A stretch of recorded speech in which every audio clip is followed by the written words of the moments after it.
সেই দিন বাণিজ্য মেলায় যাওয়ার সময় সিম্পল কিছু রেসিপির মধ্যে একটা আইটেম ছিল বিফ নুডলস। তো এইটা কিভাবে আমরা মেক করলাম সেই রেসিপি নিয়ে আপনাদের সামনে হাজির হলাম। হ্যালো এভরিওয়ান, আসসালামু আলাইকুম। This is Merunnesa Mithila from make designs. ফার্স্টে একটা কড়াইয়ের মধ্যে সামান্য পরিমাণ তেল দিয়ে দেন কাঁচামরিচ, পেঁয়াজ আর লবণ দিয়ে একটু নরম করে দেন আমি 3টা ডিম এখানে অ্যাড করে দিয়েছি। তারপরে এই ডিমগুলোকে আমি ভালো মতো ভেঙে নিয়েছি।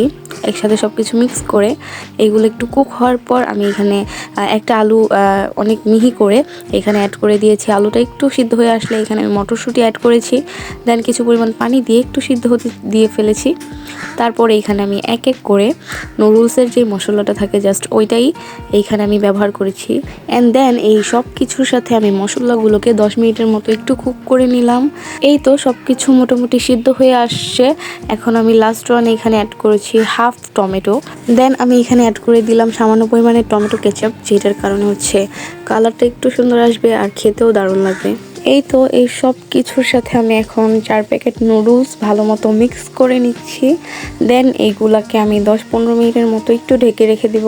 আর সাথে আমি বিফগুলো অ্যাড করেছি, যেহেতু তেহারিও রান্না করে নিয়ে যাব সাথে। তেহারির থেকে কিছু বিফ নিয়ে আমি নুডলস অ্যাড করে দিয়েছি।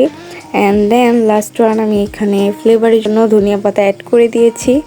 আর এইটা কিন্তু দেখতে দারুণ হয়েছে মাশাল্লাহ, অনেকটা জুসি আর ইয়াম্মিও হয়েছিল আলহামদুলিল্লাহ। আর ফাইনালি আমার নুডলসটা কিন্তু কমপ্লিট।